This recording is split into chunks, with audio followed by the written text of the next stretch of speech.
The first time I wanted to wear something not like other people, actually, I was probably 11. I remember I got teased at school for wearing a red tartan pleated skirt. Boy teased me and he was like, "You're Scottish today." And I remember taking offense to that, thinking, what's wrong with what I'm wearing? It would be a couple of years later, watching The Sound of Music and being obsessed with the sailor dresses, and I wanted one so bad. None of them existed on the market. I used a pale blue fitted sheet, cut it up into pieces, and tried to fashion pleats and like a skirt and a top with a little necktie. It was horrendous, but I was really happy wearing it. So for a long time, I maybe had one item of clothing that was like my prized article of clothing.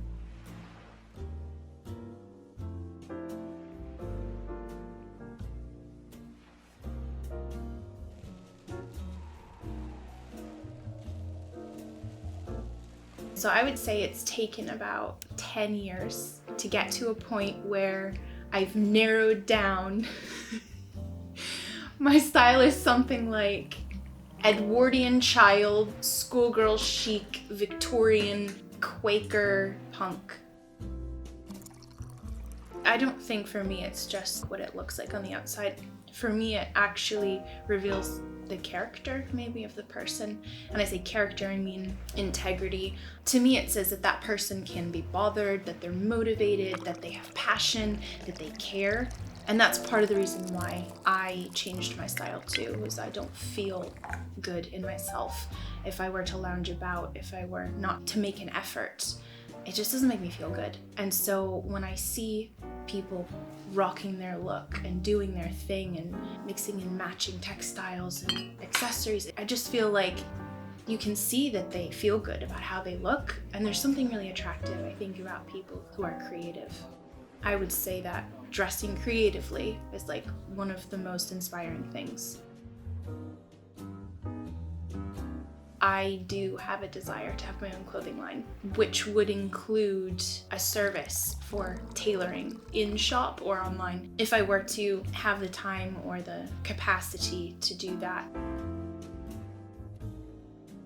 If I get a new accessory, a new piece of clothing, or you do, it is exciting because you're adding to a collection and you're refining your art, the art of how you dress yourself, which is cool because not a lot of people care, to be honest, and that's okay. But having people who, oh, no pun intended, are cut from the same cloth, it's nice.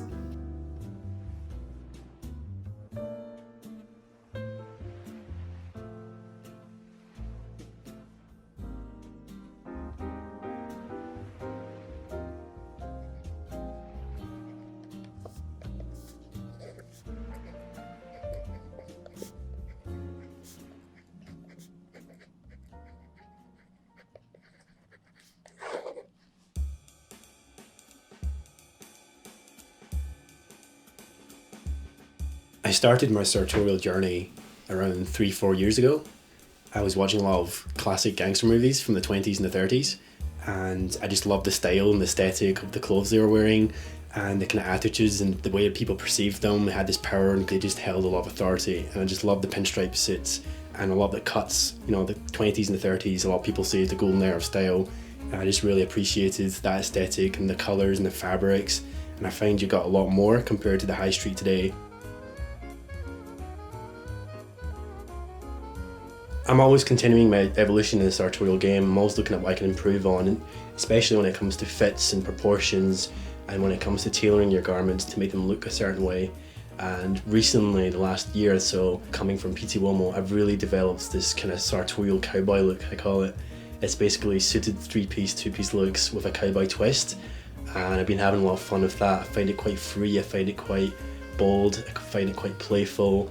And I just love that clash between cowboy hats, cowboy boots, but with super formal suits. So that's been quite a lot of fun. I like accentuating the male figure with tailoring especially. I think my passion lies in Italian tailoring and also British tailoring. They're both polar opposites. The British have sharp, clean lines, a built-up shoulder, lots of padding in the chest. So I find the look of that, like a suit of armour, quite interesting. But I also quite like the Italian style of tailoring, which is very relaxed, very unlined, very soft. I find that to be quite nonchalant, and they can pull off things in a very easy, laid back, relaxed kind of way. So I'm kind of inspired by both of those, and I put them together. I like the look of tailoring. I like sharp garments, nice clean lines, and I love experimenting with fabrics and patterns and textures. Most people go casual during the day and they dress up during the night. For me, it's sometimes the opposite. I wake up in the morning and I put my best outfit on, and when it comes into the evening, I like to take layers off and get into something more loose and more relaxed. However, if there's a special occasion, I will put more effort in, and I like to go more timeless and more classic. Tuxedos, so we're thinking about James Bond's, classic black tuxedo, nice slim fit, timeless, elegant, classic. Horology is a niche passion I've been quite interested in for around 2-3 years, especially when it comes to vintage watches. There's a lot of really great pieces I have. Piaget, Hugo Le Coultre, there's some really beautiful pieces, some from Omega. I've been collecting them for a while, and I think I'd like to continue exploring watches on a higher level.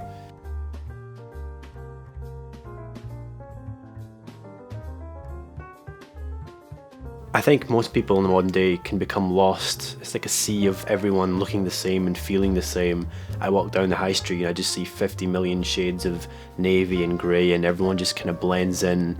I like to stand out, like individuality. I like having your own personality shine through, and I think doing that through clothing and doing that through having your own style is incredibly expressive, and it's quite fun and it stands you apart. I think it is important to pay attention to these kind of things.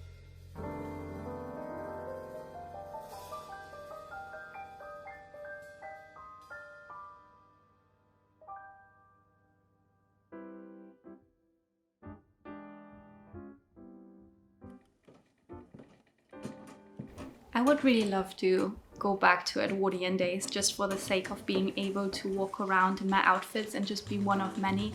I just like things to be aesthetically pleasing. It would just be lovely to be in a place where everyone's wearing long skirts and all the buildings are beautiful. I feel like I've always somewhat dressed smart, maybe a little bit more modern than I do now. And then it's only really been in the last 7, 8, 9 months since lockdown I really committed to this vintage aesthetic.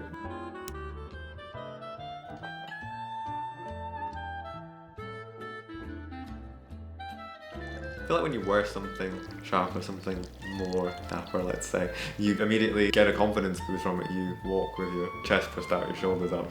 You just immediately feel more bold and confident in it. You feel like you're ready to go. So growing up in Germany, for me, I always felt like clothes were supposed to be functional, but what they looked like didn't really matter that much. I would wear a skirt, even though it'd be a short skirt, but people would ask me, what are you dressed up for? And I just think this is an attitude that should really change, that you can just wear something you like and you don't have to be dressed up for anything. You can just wear it on an everyday basis. Well, I'm really looking forward to the custom-made Edwardian S-band corset that I've recently ordered, because when I started wearing my skirts, I felt like it looked kind of costumey. But once I put on a corset, I actually started feeling like an Edwardian lady, because it was just a little detail that absolutely changed the outfit. Generally speaking, I try and always purchase things vintage or from shops that replicate older styles, older cuts. And most of the time it's easier for me to find an item that I like the look of, make sure that in the right places that it fits me, and then just make the alterations to make the suit more personalized for myself.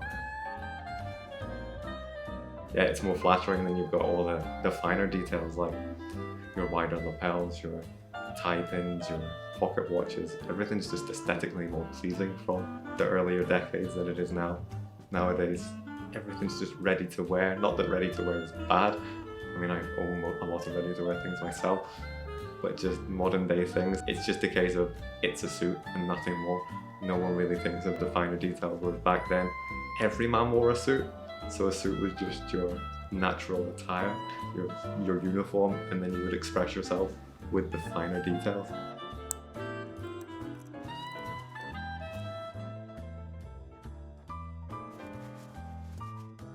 I believe it's been a real pleasant experience, the fact that we've been able to encourage each other to embrace our own personal styles without feeling uncomfortable going outside wearing what we wear. It would be nice at the fact that we've encouraged ourselves to do it, if other people now took almost encouragement from what we've done to maybe go out and express themselves in however which way they choose to do so. Sometimes people come up to me and just say, oh, I love your outfit, I wish I could dress like this every single day. And my answer is usually just, why don't you? Because nothing is stopping you from dressing like this. It's been a journey for myself, and it does definitely take a lot of courage to go out like this. But once you've started, you start feeling so much more like yourself, and nothing should ever stop you from being yourself.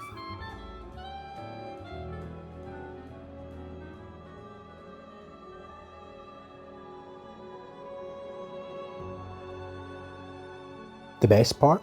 Coming together with others, irrespective of personal background, age, ethnicity, race, gender, upbringing. Sharing this passion and livelihood, and embracing each other's individuality. Learning, being inspired and encouraging each other. The camaraderie and community feel will always be special and have the effect of leaving others Intrigued and interested.